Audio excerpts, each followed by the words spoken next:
యారే మేడే హాయ్ హాయ్, ఆయుధమయ్యే మేడే హాయ్ హాయ్, పాలుక కర్రుగా చేసి నాగలు దున్నేది మీరే హాయ్ హాయ్, ఎముకల పట్టను వేసి పంటను తీసేది మీరే హాయ్ హాయ్ అంటూ సాగే ఈ కార్మిక పాట ప్రతి ఒక్కరికి తెలుసు. ఎర్రని ఎండలో పనిచేస్తూ యాజమాన్యాల చేతిలో బలవుతున్న కార్మికుల కోసం పుట్టింది మేడే. శ్రమజీవుల దోపిడీ ఆపాలని పోరాడుతూ పుట్టింది మేడే. రైతన్నల కోసం, కూలీల కోసం, ప్రతి ఒక్క కార్మికుని సంక్షేమం కోసం పుట్టింది మేడే. అటువంటి మేడేను ఎందుకు జరుపుకుంటారు, దీనికి సంబంధించిన చరిత్ర ఏంటో ఈ వీడియోలో తెలుసుకుందాం.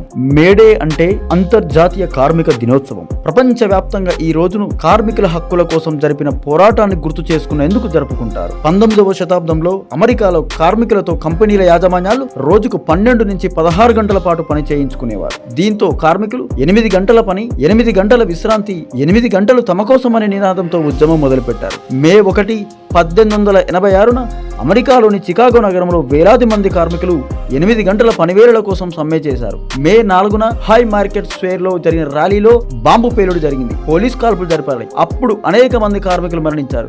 ఈ ఘటన ప్రపంచవ్యాప్తంగా హైలైట్ అయిపోయి ఇతర దేశాల్లో కూడా ఉద్యమానికి దారితీసింది. అలా అప్పటి నుంచి ప్రతి దేశంలో ఏదో ఒక రకంగా కార్మికులు నిరసన తెలుపుతూనే ఉన్నారు. పని వేళలు తగ్గించాలని డిమాండ్ చేస్తూనే ఉన్నారు.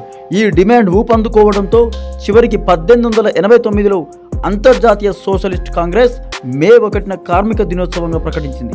అప్పటి నుంచి ప్రపంచంలోని చాలా దేశాలు మే 1న మేడేగా జరుపుకోవడం ప్రారంభించాయి.